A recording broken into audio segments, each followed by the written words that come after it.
Bismillahirrahmanirrahim. Alhamdulillahi Rabbil Alamin. Wassalatu wassalamu ala ashrafil anbiya'i wal mursalin wa ala alihi wa sahbihi ajma'in. Subhanaka la ilma lana illa ma 'allamtana innaka antal alimul hakim. Wa la hawla wa la quwwata illa billahil aliyyil azim. Qala rabbi shrah li sadri wa yassir li amri wahlul 'uqdatam min lisani yafqahu qawli. Amma ba'd. Yang dihormati Tuan Imam, ahli-ahli jatah kuasa surau, seterusnya para jemaah, hadirin hadirat, muslimin muslimat yang saya kasihi sekalian. Alhamdulillah, kita bersyukur kehadiran Allah Subhanahu wa taala kerana Allah Subhanahu wa taala memilih kita untuk kita hadir menunaikan salat subuh secara berjemaah. Mudah-mudahan dengan kita memulakan hari kita ini dengan salat subuh berjemaah, kita doakan supaya kehidupan kita ini sentiasa di bawah lindungan dan pemeliharaan Allah Subhanahu wa taala, serta mendapat rahmat Allah Subhanahu wa taala. Tuan-tuan sekalian,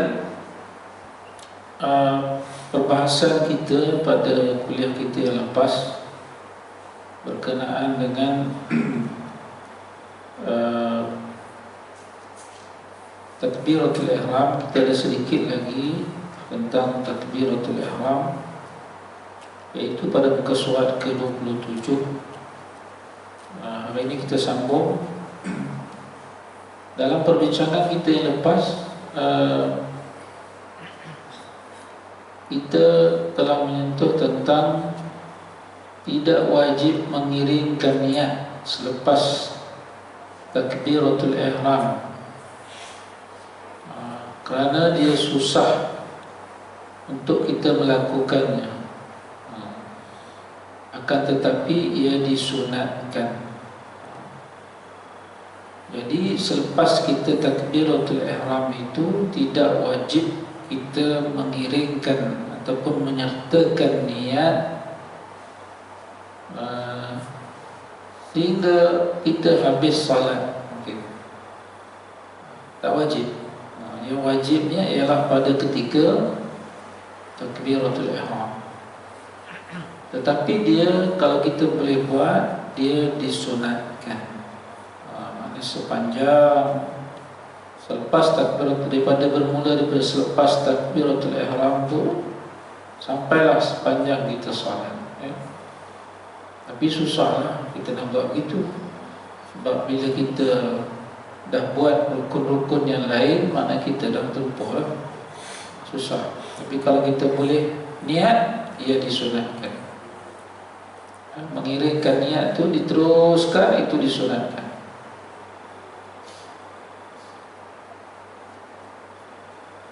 Jadi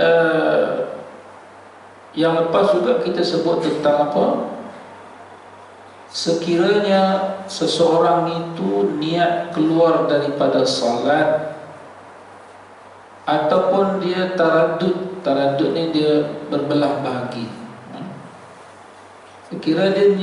Sekiranya seseorang itu niat keluar daripada salat, ataupun dia berbelah bahagi, sama ada nak keluar daripada salat ke ataupun nak meneruskan salat,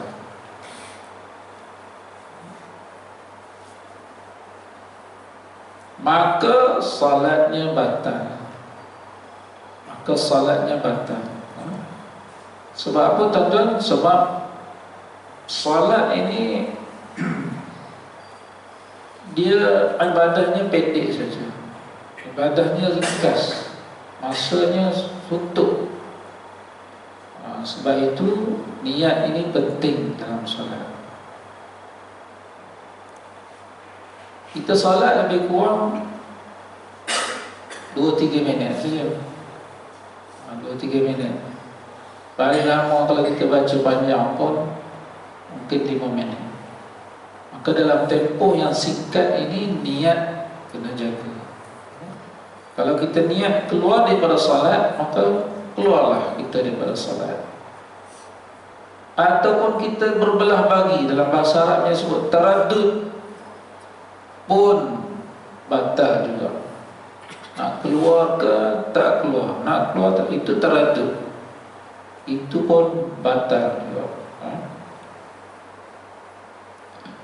Dia berbeza dengan beberapa perkara lain seperti wudu. Setelah kita selesai wudu misalnya, iktikaf, haji dan puasa. Jadi amalan-amalan ini tentunya lebih panjang masanya, dan dia tidak terpengaruh dengan niat kita nak keluar daripada ibadah tersebut. Ini kita sambung ibadah yang terlibat dengan memutuskan niat. Ada beberapa jenis. Jenis yang pertama ialah iman dan salat. Keduanya terbatal dengan niat keluar dan taraddud. Jadi ibadah yang kalau kita niat aja keluar, dia keluar. Ada beberapa jenis. Ada beberapa jenis. Yang pertamanya ialah salat. Yang kita tengah bincang ni, salat itu pun niat keluar, dia keluar. Yang satu lagi ialah iman. Iman pun sama juga. Sebab itu iman ni kita kena belajar sampai mantap dalam diri kita. Dia amat sensitif, amat sensitif. Iman dan salat.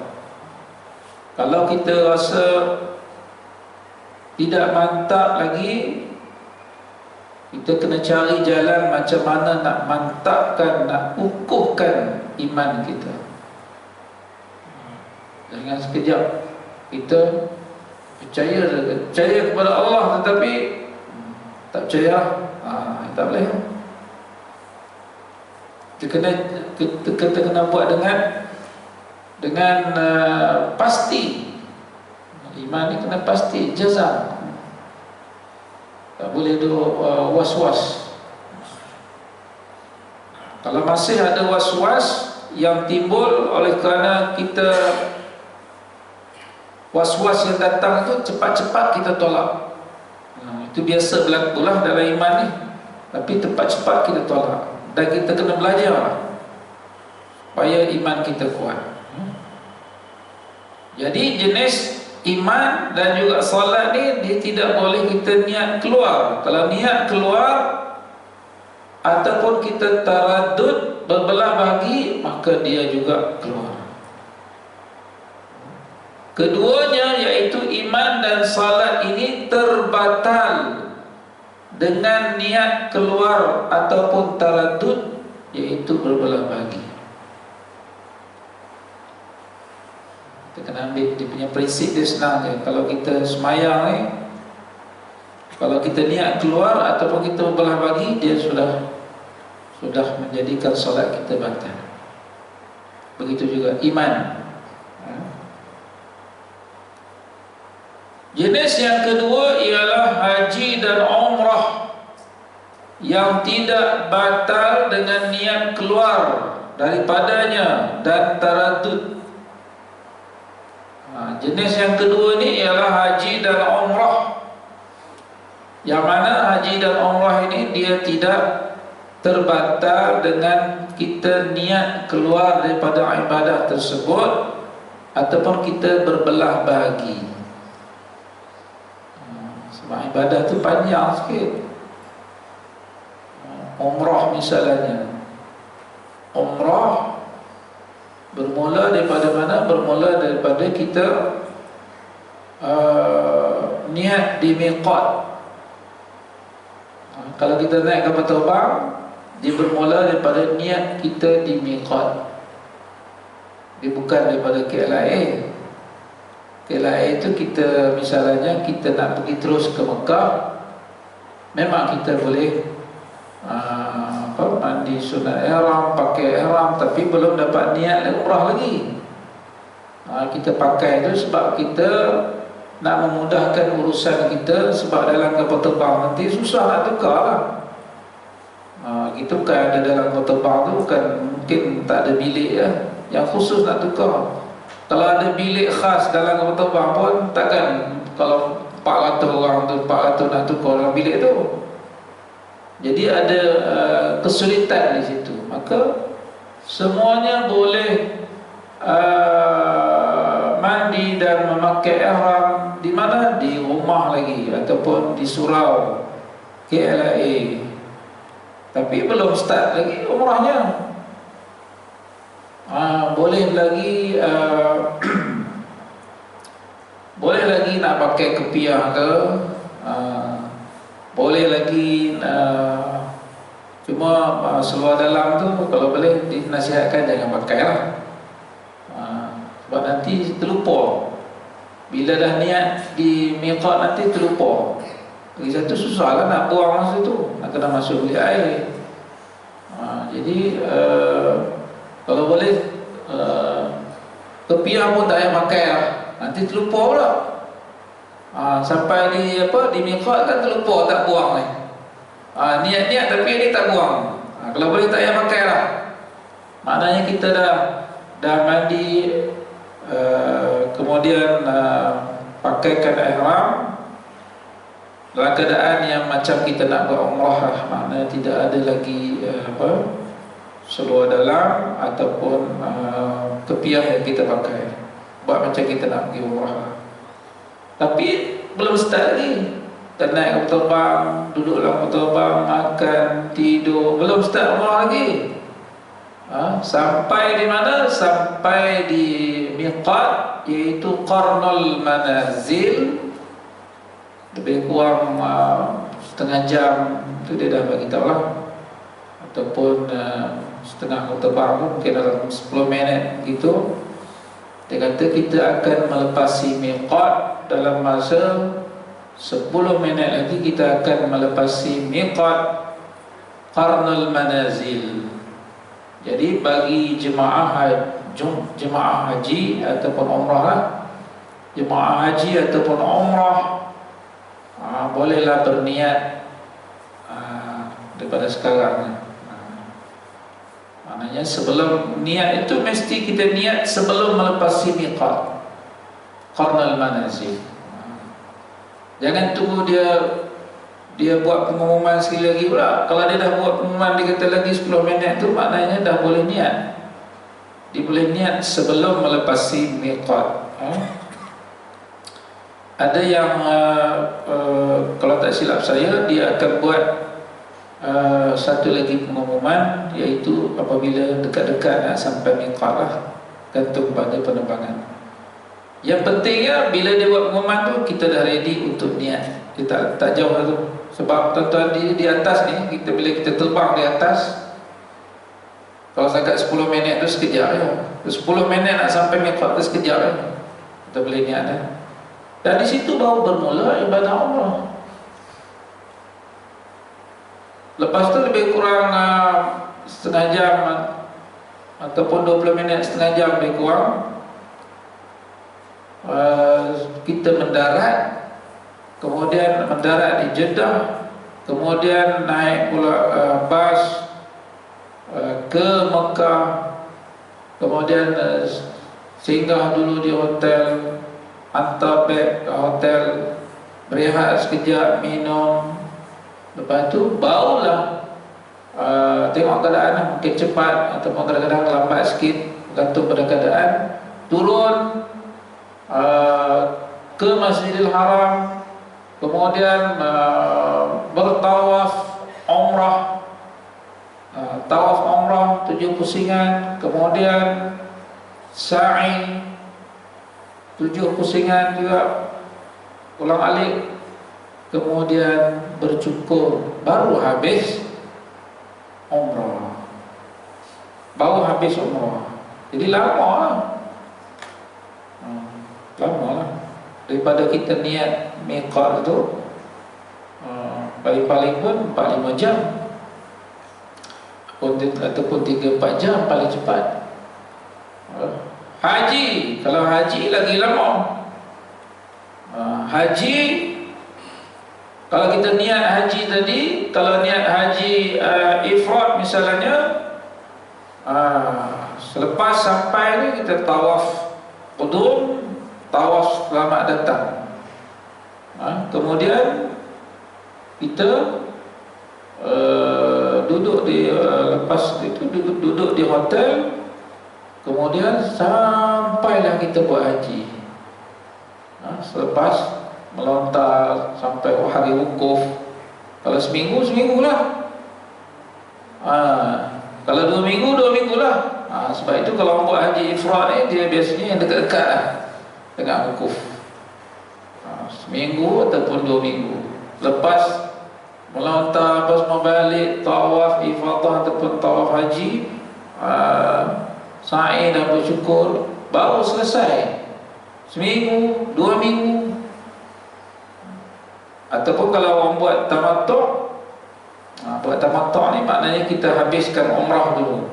Kita siapkan, kita sampai, kita buat umrah dulu, kemudian boleh tukar pakaian biasa, pakai jubah, pakai baju Melayu, biasa pakai jubah lah.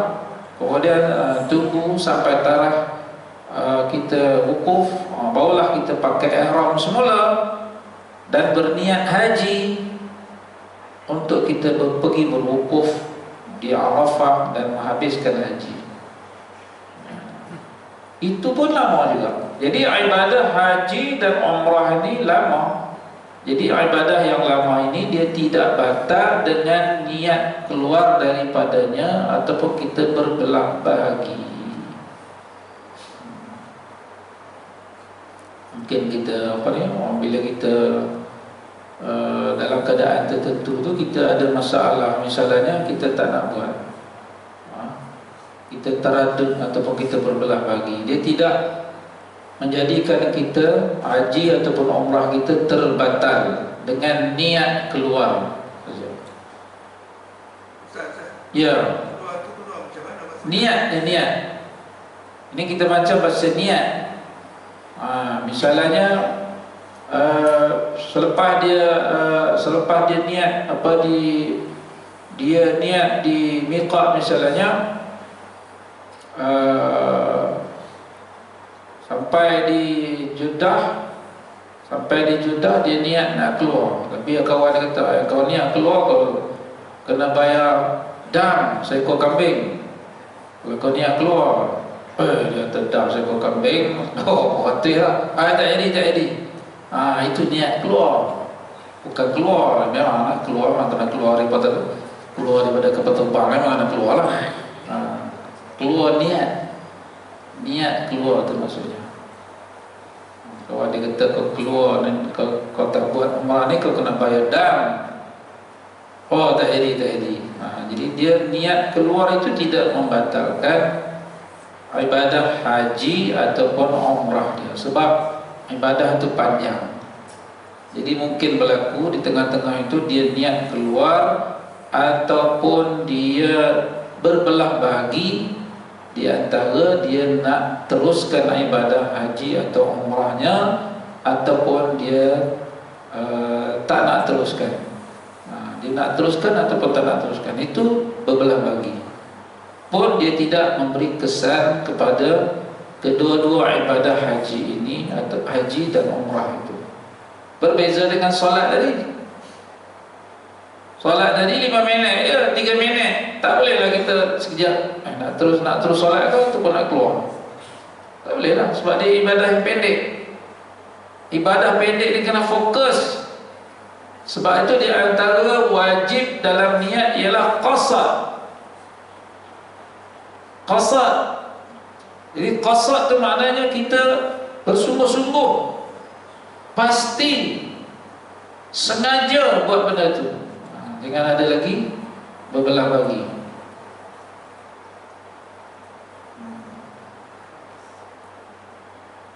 Itu yang kedua. Yang ketiga, jenis yang ketiga ialah puasa dan iktikaf. yang pada pendapat al-asah tidak batal dengan niat keluar daripadanya dan taraddud. Jenis yang ketiga ialah puasa. Puasa pun ibadah dia panjang juga. Dan satu lagi iktikaf. Iktikaf ni dia ada dua lah. Satu yang macam iktikaf yang biasa kita buat bila kita masuk dalam masjid, kita niat iktikaf. Itu pun iktikaf juga. Satu lagi iktikaf yang panjang, sebagaimana kita iktikaf pada bulan Ramadan. Maknanya kita memang duduk di masjid lah. Kita balik ke rumah tu hanya untuk mengambil keperluan kita je, nak tukar pakaian, nak ambil pakaian, nak ambil makanan, itu saja. Bukan balik tidur kat rumah tak. Balik sekejap dengan keperluan, nak ambil pakaian, nak ambil makanan, kemudian terus datang ke masjid balik beriktikaf. Jadi panjang. Ibadah iktikaf, ibadah puasa pun panjang juga. Sebab itu menurut pendapat kalau puasa daripada terbit fajar sehingga jatuh matahari, berapa belas jam tu? Belas jam juga, panjang juga. Jadi sebab itu menurut pendapat yang asah, tidak batal dengan kita niat keluar daripadanya, ataupun kita berbelah bagi sama ada kita niat nak keluar ataupun tidak keluar. Niat nak teruskan ibadah puasa ataupun tidak meneruskan ibadah puasa, tak batal. Contohlah tuan-tuan, tuan-tuan hari ini katalah hari Isnin, tuan-tuan niat puasa, niat puasa, tapi tuan-tuan tak sahur. Tuan-tuan bangun, Allah, hari ini hari Isnin nak puasa sunat.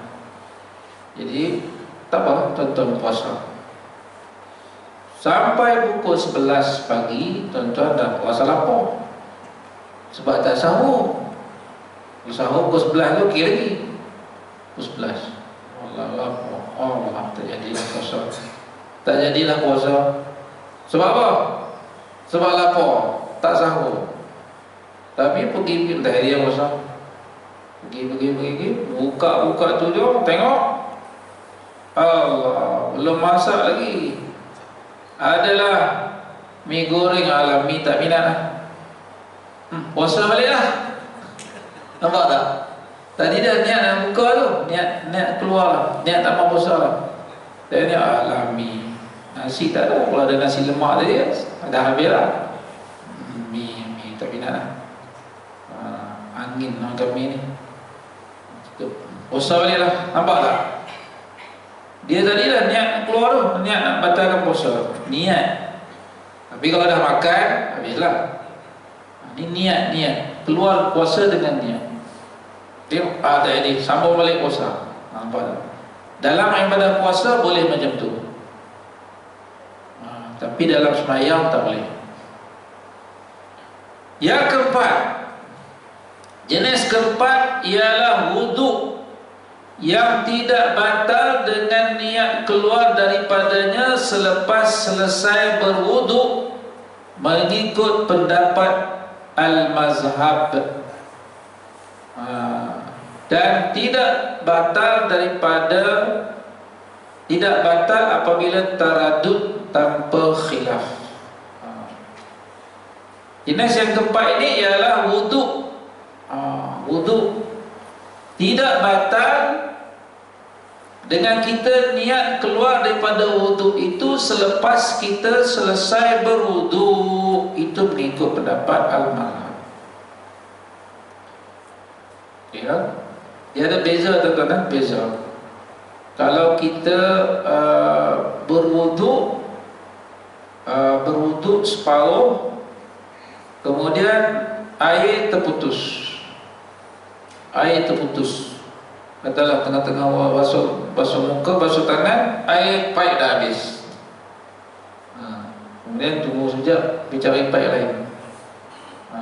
Dia ada situ, dia ada apa? Dia ada tak bersambung. Daripada kita wuduk sini, kemudian pergi sambung kat rumah kita. Air paip kat rumah ada, sampai untuk muka, tangan, lepas tu air paip stop. Kita pun apalah, sambung ke rumah, balik ke rumah sambung, bala basuh kaki. Itu maknanya dia tidak ada mualat ataupun tidak ada bersambung. Masih boleh lagi. Dia tidak membatalkan niat dia untuk berwudu. Dia tidak membatalkan niat dia untuk berwudu, tetapi dia tidak mualat ataupun dia tidak bersambung disebabkan tadilah airnya terputus.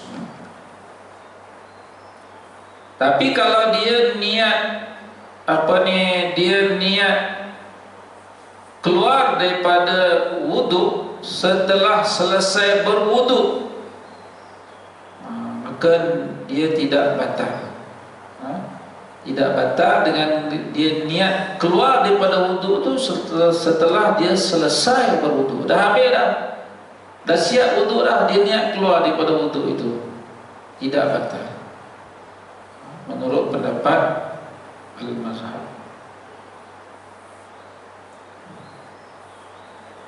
Dan kalau dia kata berbelah bagi, lagilah dia tidak batal tanpa khilaf. Sebab apa? Sebab kalau dia niat keluar daripada wuduk pun selepas dia selesai berwuduk tak batal. Kalau dia berbelah bagi, maka sudah tentulah dia tidak batal tanpa khilaf. Tanpa khilaf. Mungkin saya tak ingat yang kuliah saya yang lepas,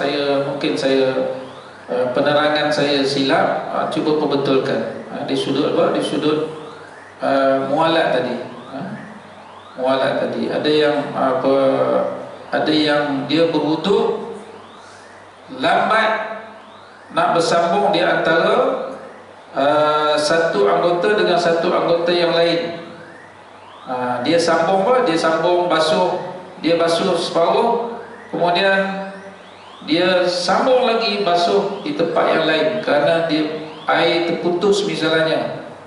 Itu tidak membatalkan wuduk dia, walaupun di situ tidak ada mualat ataupun tidak ada bersambung dalam wuduk dia, itu tidak batal. Was-was yang datang dalam fikiran yang bukan pilihan sendiri tidak mempunyai apa-apa kesan terhadap ibadah, seperti datang dalam fikirannya taradud ataupun berbelah bagi sama ada hendak meneruskan salat ataupun tidak. Kadang-kadang keadaan ini juga berlaku dalam iman kepada Allah. Dia ada satu lagi tuan-tuan, dia bukan niat dia nak keluar, tapi was-was saja. Dia niat ni daripada kita tau. Niat ni daripada kita sendiri. Kita yang nak keluar ataupun kita yang berbelah bagi di antara kita ni nak keluar ataupun nak meneruskan salat, itu daripada kita. Tetapi ada gangguan-gangguan yang datang. Ini maksudnya ada gangguan-gangguan ataupun was-was yang datang kat kita. Kita tak nak keluar, tapi was-was tu yang datang kepada kita, maka was-was yang datang itu tidak memberi apa-apa kesan terhadap ibadah kita. Seperti kata apa dia? Seperti dalam fikirannya taradud ataupun berbelah bagi sama ada hendak meneruskan salat ataupun tidak. Itu tidak memberi apa-apa kesan. Sebab apa? Sebab itu was-was saja. Kita kena tepis was-was itu. Ignorekan saja. Jangan layan dia. Begitu juga dia kata dalam masalah iman pun kadang-kadang was-was juga. Dalam kita percaya, yakin bahawa Allah Subhanahu Wa Taala yang menciptakan alam ini, yang mentadbir alam ini, tiba-tiba datang was-was. Betul ke? Betul ke ada Tuhan? Betul ke? Tuhan tak nampak apa? Betul ke ada? Betul ke orang kata ada Tuhan yang menjadikan alam ini? Was-was tu datang. Jadi kita kena apa? Buat apa? Kita kena tepis. Kita kena ignorekan dia. Kita kena jangan layan. Sebab itu dalam kita belajar ni, kita mesti belajar sampai kita tidak boleh diganggu gugat oleh was-was itu. Jangan kita belajar nipis saja, surface saja kita belajar, menyebabkan kita mudah diganggu gugat oleh bisikan-bisikan syaitan yang mewas-waskan dalam diri kita. Jadi sepatutnya kita tepis. Itu dia kata masalah tu biasalah dalam iman. Jadi sebab itu kita kena belajar sampai kita mantap, kita tidak terganggu gugat dengan was-was yang datang dalam pemikiran kita. Kita kena tepis, kerana itu adalah merupakan di antara bisikan-bisikan syaitan yang mengganggu kita. Jadi kata pengarang, kalau was-was yang datang dalam pemikiran sebegitu, dia tidak memberi kesanlah pada ibadah kita. Dia tidak memberi kesan. Ada beberapa masalah, iaitu jika seseorang itu membuat ta'liq ni apa dia tuan? Ta'liq, membuat niat secara bersyarat, niat bersyarat, gantungkan niat secara bersyarat. Jika seseorang itu membuat ta'liq akan keluar daripada salat sekiranya berlaku sesuatu, maka salatnya batal pada masa itu juga, sekalipun dia tidak pasti sangat sesuatu itu akan berlaku. Seperti mentaklikkan salatnya batal kalau seseorang itu masuk ke dalam rumahnya. Tak boleh kita bila nak semayang, kita taklikkan niat kita. Allah, salat aku semayang ni, tapi salat aku batal sekiranya isteri aku balik. Tak boleh. Ataupun kita dah janji dengan seorang penghantar makanan. Sekarang ni kan banyak orang hantar makanan dengan pandanya, dengan grab food ni apa. Dia kata, aku dah tunggu dah tadi, dia tak sampai-sampai. Tapi tak apalah, aku semayang dulu. Dia pun angkat takbir, tapi dalam masa dia angkat takbir tu dia niat apa? Kalau panda ni datang, grab food ni datang, solat aku batal. Dia sangkutkan ataupun dia gantungkan niat dia begitu. Apa jadi? Salatnya batal pada ketika itu juga, walaupun si panda tu belum datang lagi, walaupun grab food tu belum datang lagi. Sebab kita sangkutkan niat macam tu, tak boleh. Tak boleh. Sebab itu dalam solat, tuan-tuan, dalam solat ni kita dah sebut dulu, dia ada 3. Bila kita kata qasad, yang wajib dalam niat ada qasad, ada ta'arud, ada satu lagi apa? Ada ta'yin. Ini yang wajib ada dalam niat kita. Qasad ni maknanya kita niat dalam hati kita bahawa segala perbuatan kita, rukuk, sujud, i'tidal dan sebagainya, dan juga perkataan kita, iaitu kita baca Fatihah, kita baca tasbih, kita baca doa iftitah, semua perkataan dan juga perbuatan dalam solat itu kita sebenarnya kita buat dengan tujuan untuk solat. Sebab itu kita kena qasad, aku solat. Jangan digantung-gantungkanlah dengan benda-benda lain lah. Sebab itu qasad ni dia kena kuat, niat, tuju kuat dalam hati kita. Itu qasad yang sungguh-sungguh, niat yang sungguh-sungguh. Niat yang sungguh-sungguh ni, bila kita kata sungguh-sungguh, bila kita niat sungguh-sungguh, maknanya kita tak bolehlah kata tak lagi bila si Mamat panda tu datang, batal lah solat aku. Tak sungguh-sungguh. Sebab tu batal. Belum si Mamat panda tu datang dah batal. Sebab itu sungguh-sungguh. Qasad ni mesti sungguh. Aku buat ni untuk solat. Ta'arud, apa dia ta'arud? Fardu lah. Kita solat fardu. Katakanlah tadi subuh. Subuh ni ta'yin. Jadi yang syahid kita lah di sini. Bila kita niat, mestilah kita kena niat sungguh-sungguh. Tak boleh kita duduk ta'liq dengan nak keluar ataupun kita kaitkan dengan sesuatu.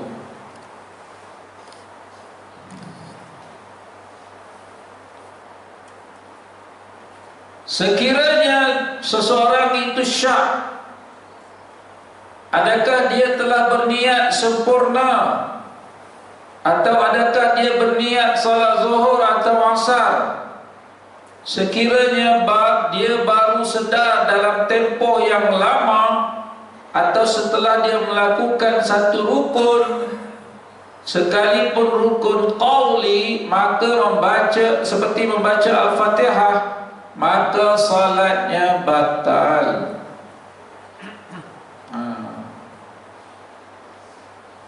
Dia bila dia semayang, di tengah semayang ni dia syak pula. Aku tadi niat sempurna ke ataupun tidak? Apa makna niat sempurna, tuan-tuan? Apa makna niat sempurna? Niat sempurna maknanya kalau kita niat komplit lah, sempurna. Niat tu macam ni sempurna lah. Sempurna lah, kata. Sempurna lah ni. Aku salat fardu subuh, aku salat fardu zuhur. Sempurna. Sebab apa sempurna? Sebab yang wajib dalam niat tu dah cukup. Kalau yang lebih sempurna lagi, dia masukkan yang sunat-sunat lah, iaitu 2 rakaat kerana Allah. Itu yang sunat-sunat yang masuk, itu lebih sempurna. Tapi kalau dia kata aku salat fardu subuh, sudah pun sempurna. Tapi kalau dia selepas daripada dia takbir tu, dia masih lagi syak, aku tadi niat sempurna ataupun tidak, ataupun masa aku takbir tadi aku niat aku sembahyang je. Tentu niat Allahu Akbar, aku niat aku sembahyang. Sempurna tak? Sempurna ke tak sempurna? Tak sempurna lagi. Sembahyang apa? Memanglah niat Allahu Akbar, aku sembahyang. Sembahyang apa? Sebab itu dalam niat dia wajib masukkan salat apa? Salat fardu. Fardu apa? Fardu subuh. Sebab dia nanti ada salat sunat. Macam tentu sembahyang sebelum daripada salat subuh tadi, tentu sembahyang salat sunat fajar ataupun qabliyah subuh. Itu membezakan, dengan adanya niat itulah baru membezakan di antara sunat fajar dengan fardu subuh. Yang membezakan adalah niat saja. Sebab soal sembahyang sunat fajar pun 2 rakaat, sembahyang subuh pun 2 rakaat. Jadi yang membezakan dua-dua ibadat ini niat. Sebab itu kita kena niat sempurna. Allahu Akbar tu dah ada dalam tu, aku salat fardu subuh, baru sempurna. Kalau tuan-tuan niat aku salat saja, tak sempurna lagi. Jadi dia dalam lepas dia lepas takbir dia aku tadi niat sempurna ke tak? Satu. Ataupun dia syak, lepas dia syak, aku ni lepas dia takbir tu, aku ni niat zuhur ke asar? Sembahyang pukul 4 petang, sembahyang zuhur pukul 4 petang. Itu jadinya dulu. Kalau dia sembahyang pukul 1:30 ke, okey lagi, dia perasan zuhur. Dia sembahyang zuhur pukul 4, mulalah Allahu Akbar sampai asar, zuhur tak sembahyang lagi. Allahu Akbar, lepas tu dia aku tadi niat zuhur ke asar? Zuhur ke asar? Dia syak. Dia syak sama ada niat dia sempurna ataupun tidak, Satu lagi dia syak, adakah dia salat, dia niat salat zuhur ataupun asar. Tak kira zuhur ataupun asar, ataupun kalau dia sembahyang maghrib pukul 8 kadang-kadang isyak, 8 suku sembahyang maghrib.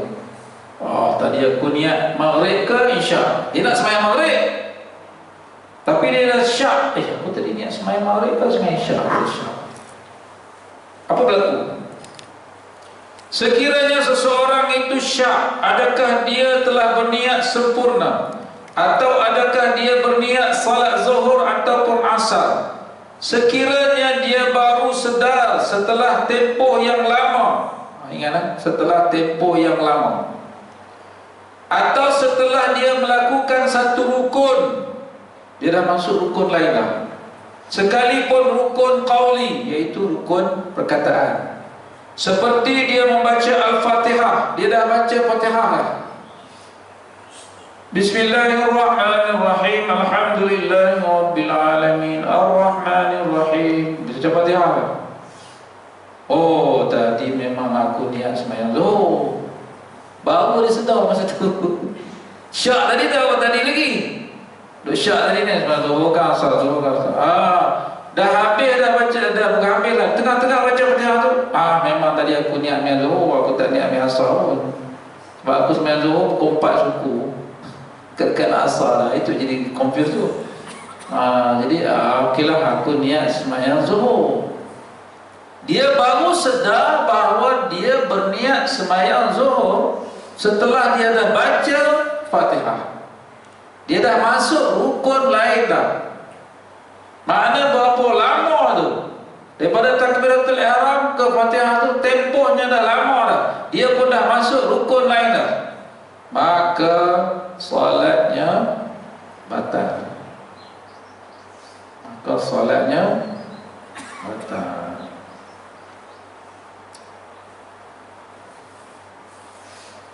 Sekiranya dia menyedari niatnya yang sebenar setelah syak, sebelum berlaku tempoh yang lama, atau sebelum dia melakukan satu rukun, maka salatnya tidak batal. Kerana kes seperti itu banyak berlaku. Kalau kita belum lagi berlalu tempoh yang panjang, ataupun belum lagi kita membaca Al-Fatihah, iaitu dah belum lagi masuk rukun yang lain, kita syak pada niat itu, sama ada kita dah niat sempurna ataupun belum, ataupun kita niat sama ada sembahyang zuhur ataupun sembahyang asar, sembahyang maghrib ataupun sembahyang isyak.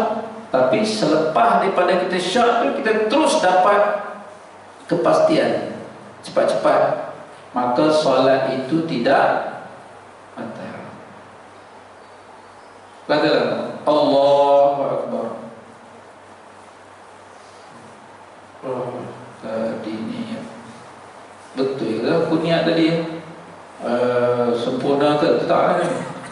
Ke masa aku angkat takbir tadi aku niat aku solat je. Solat apa mau kita sebut? Lepas tu dah siap dah, dah siap, dah niat dah, dah komplit lah. Dia dapat jawapan tu cepat, solat itu tidak batal. Ataupun sebab Allahu Akbar, Allah, tak kira mungkin dia baca doa iftitah, Allahu Akbar, dia belum masuk rukun lagi, belum masuk rukun Al-Fatihah. Al-Fatihah itu adalah rukun lain lah. Allahu Akbar, tadi niat tadi zuhur ke asar, zuhur, nampak tak? Dia syak zuhur ke asar, tapi dia dapat jawapan tu cepat. Dah niat zuhur tadi, niat zuhur. Kalau dia dapat jawapan tu cepat, belum berlaku tempoh yang panjang, ataupun belum dia masuk lagi rukun yang lain, iaitu rukun Al-Fatihah, rukun qauli itu, maka solatnya tidak batal. Kerana kata orang, kes seperti itu banyak berlaku. Kita pun kadang-kadang macam tu juga. Apa jadi kalau tuan-tuan dia apa? Dia sembahyang zuhur, dia nak sembahyang zuhur, Allahu Akbar, Allahu Akbar. tadi sembahyang zuhur ke asar. Zuhur ke asar. Aku niat sembahyang asar tadi. Apa jadi? Apa jadi tuan-tuan? Apa jadi? Batal. Kita pukul 4 suku belum masuk asar lagi, nak sembahyang zuhur dah tapi niat sembahyang asar, batal lah. Kena takbir semula lah. Takbir semula. Itu kalau kita dah dapat kesan, kita niat asar. Tapi kalau kita Allahu Akbar, aku tadi niat zuhur ke asar, zuhur ke asar, zuhur ke asar, zuhur. Dia sendiri bagi jawapan. Oh tadi zuhur, tadi zuhur. Tak teruskan, tak batal lagi. Jangan syak itu syak panjang tu. Lepas tu dah baca bismillah, baca masuk baca Fatihah, ghairil maghdubi. Tadi zuhur, dah lambat.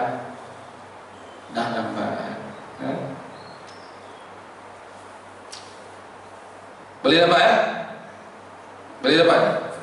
Ya. Ya. Niat tu memang asal, tapi kita cakap confidence dulu. Rasa niat tu kalau patut dalam hati cakap asal.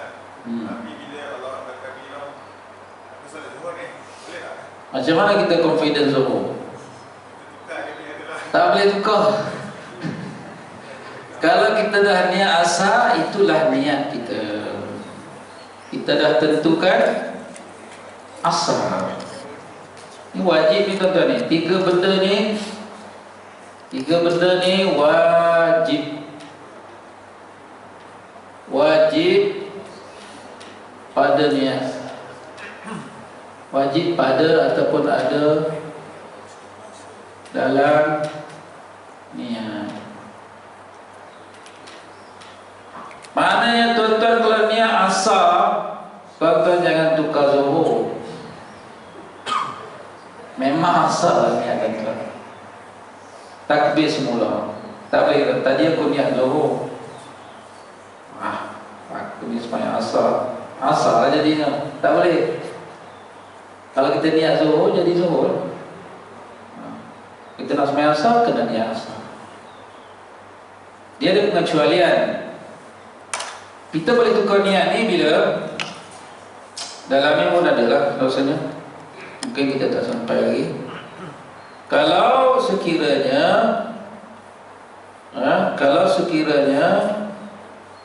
kita bertakbiratul ihram, kalau kita bertakbiratul ihram, kita niat sembahyang, katalah kita niat sembahyang zuhur, katakan Allahu Akbar, niat zuhur, seorang-seorang kita je, tak surau ni. Kita masuk surau, seorang je. Kita pun niatlah sembahyang zuhur, Allahu Akbar. Tiba-tiba kita berasa ada 4-5 orang pula datang masuk, depa buat sembahyang jemaah dekat sini. Kita boleh tukar solat kita itu kepada solat sunat. Tadi kita solat apa? Solat zuhur kan? Kita boleh tukar dia menjadi solat sunat 2 rakaat. Selepas habis 2 rakaat tu kita join 4-5 orang yang sembahyang berjemaah tadi. Dalam keadaan tu kita boleh ubah niat. Maknanya oleh kerana kita sembahyang tadi sembahyang seorang, kita dapat satu je, berbanding dengan yang 4-5 orang ni dapat pahala berjemaah. Jadi kita daripada situ, kita niat solat zuhur, kita tukar niat itu, jangan sembahyang 4, kita tukar jadi sembahyang sunat 2 rakaat. Maka selepas habis itu kita terus join sembahyang zuhur secara berjemaah. Itu boleh. Tapi nak tukar tadi niat asar, nak tukar zuhur, tak boleh. Tak boleh Sekiranya seminit 2 lagi. Sekiranya seseorang membaca qunut dalam salat sunat subuh kerana menyangka bahawa dia sedang salat subuh, lalu dia sedar dalam tempoh yang lama setelah dia melakukan satu rukun, maka salatnya batal.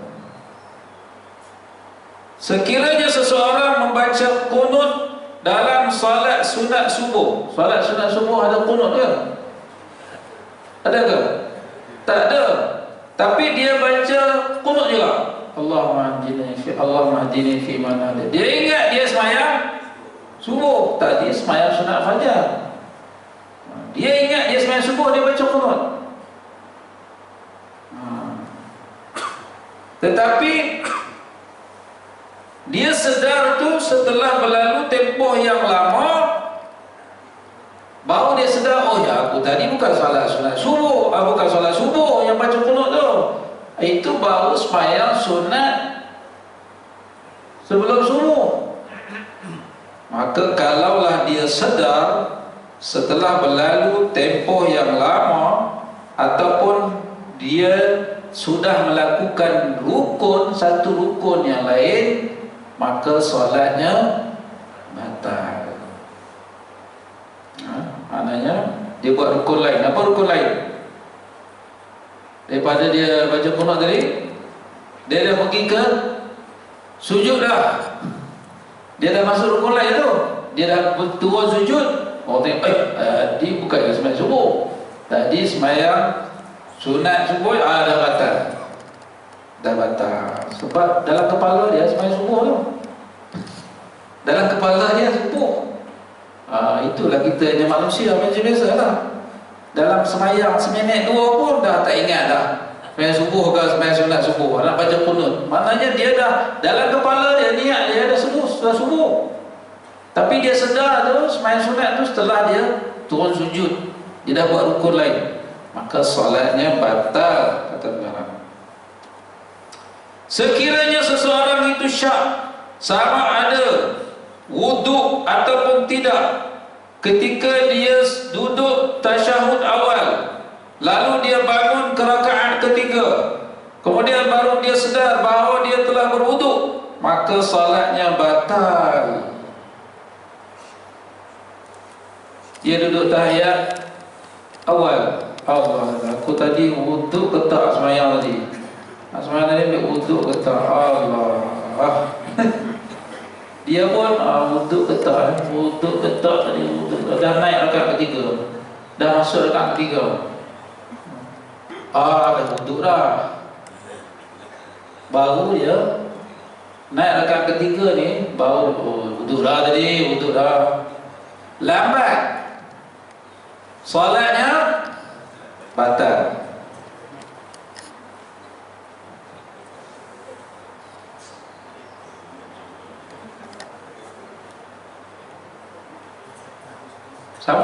Sama juga macam yang tadi tu. Dia syak zuhur ke asar ke zuhur ke asar, dia dah baca Fatihah, baru dia ingat, zuhur. Betul lah dia tengah sembahyang zuhur, tapi dia confirmkan niat zuhur tu setelah dia baca Fatihah. Lambat. Kalau sebelum dia baca Fatihah okey lagi. Dia dah baca Fatihah, dah masuk rukun lain, baru niat, aku tadi memang niat zuhur. Lambat, batal.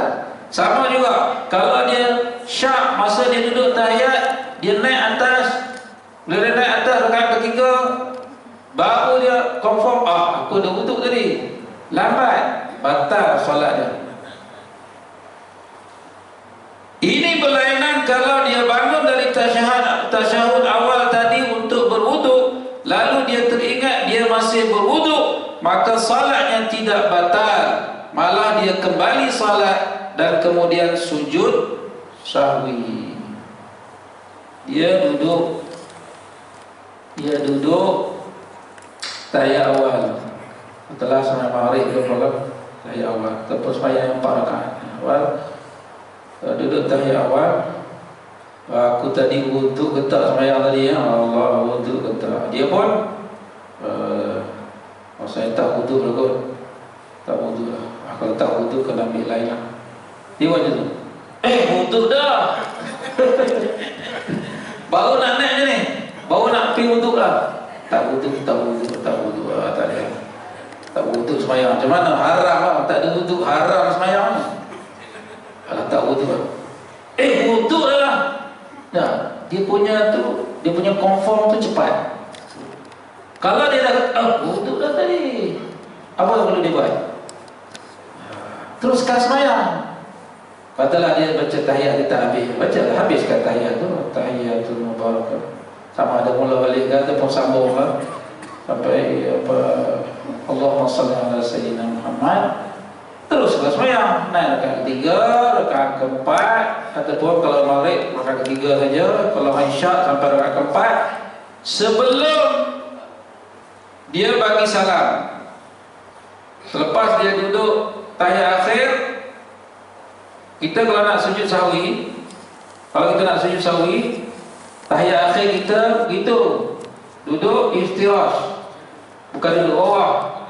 Kalau kita nak sujud sahwi, duduk iftirash, baca tahiyat akhir. Selepas habis tahiyat akhir, kita disunatkan sujud sahwi. Pasal kita terlupa tadi tu, yang nak bangkit tu, yang sikit-sikit nak bangkit tu terlupa, kita kena sujud sahwi. Sujud sahwi 2 kali sujud. Subhanallah wa la yasku, subhanallah. Kalau tak ingat yang tu, baca tasbih biasa, subhanallah. Sekali, 2 kali subhanallah wa la yasku, subhanallah wa la yasku. Baru kita duduk. Selepas sujud sahwi baru duduk macam ni, duduk tawarruk. Lepas tu baru assalamualaikum warahmatullahi wabarakatuh. Jadi bagi orang yang nak sujud sahwi, dia tak perlu dia duduk dalam keadaan tawarruk untuk tahiyat akhir dia. Sama juga kalau kita jadi imam lah. Kalau kita jadi imam, kita duduk tahiyat akhir macam ni, orang tahu kita nak sujud sahwi. Lepas dah sujud sahwi, baru kita duduk tawarruk, baru kita bagi salam.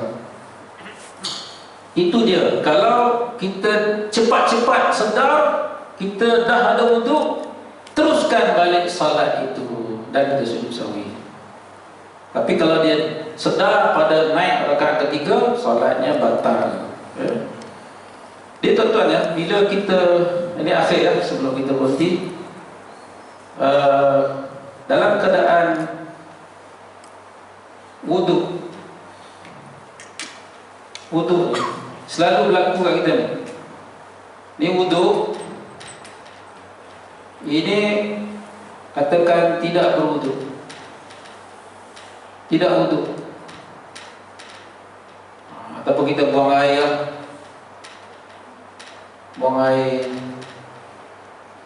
kentut ke, macam-macam lah. Tapi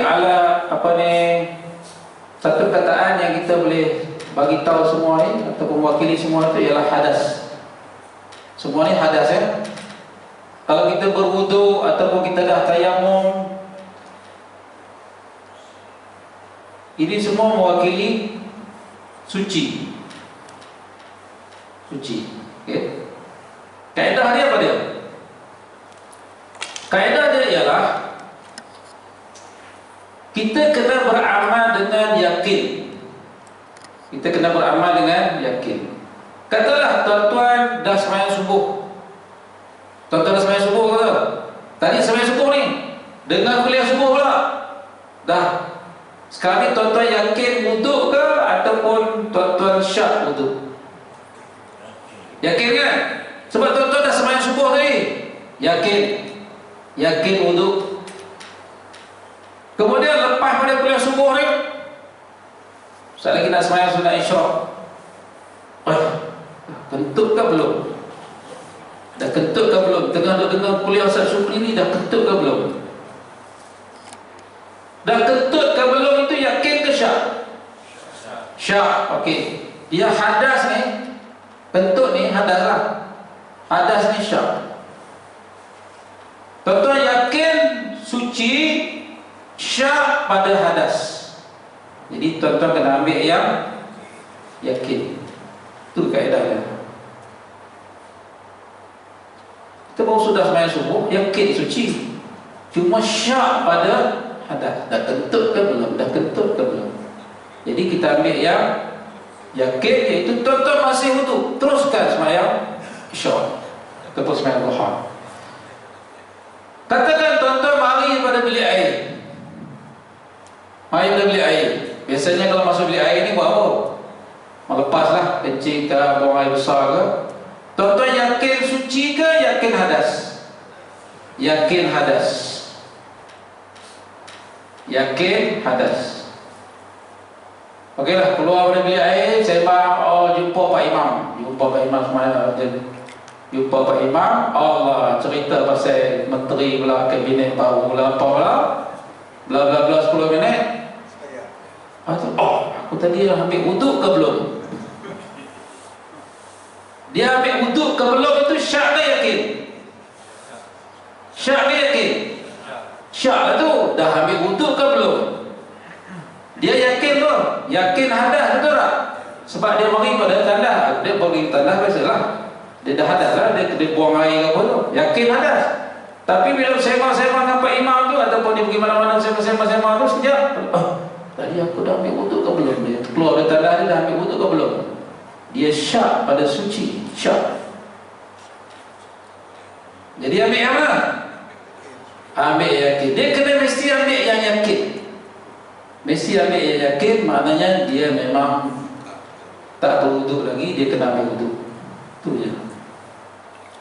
Itu kaedah dia. Dalam kitab disebut kalau kita sama ada hadas ataupun suci. Aqul qawli hadza wa astaghfirullah azim li wa lakum. Alih warat. Okey. Lagi marah orang lain lah. Okey. Satu soalan dah. Soalan dia, kalau macam kita dah ambil wuduk, kita bersentuhan dengan isteri kita batal. Tapi kalau bersentuhan dengan mak mentua, Tak batal kan? mak mentua boleh bersalah. Mak mentua bagi orang lelaki tak batal. Kalau orang perempuan, pak mentua pun tak batal. Sebab mak dengan bapa ni dia akan jadi mahram mu'abbad, mahram selama-lamanya selepas kita selepas kita akan nikah. Ada yang kata selepas akan nikah, dan ada pandangan yang lain mengatakan selepas kita berjima dengan isteri. Akan nikah tidak lagi. Selepas berjima dengan isteri, maka dia mak mentua kita ataupun pak mentua kita tu jadi mahram mu'abbad selama-lamanya, kita tak boleh kahwin dengan dia. Jadi sebab itu tidak batal wuduk, kita bersalam dengan dia. Assalamualaikum warahmatullahi wabarakatuh. Bismillahirrahmanirrahim. Alhamdulillahirabbil alamin wassalatu wassalamu ala asyrafil anbiya'i wal mursalin wa ala alihi wa sahbihi ajma'in. Allahumma faqihna fid din wa 'allimna at-ta'wil wa hdina siratal mustaqim.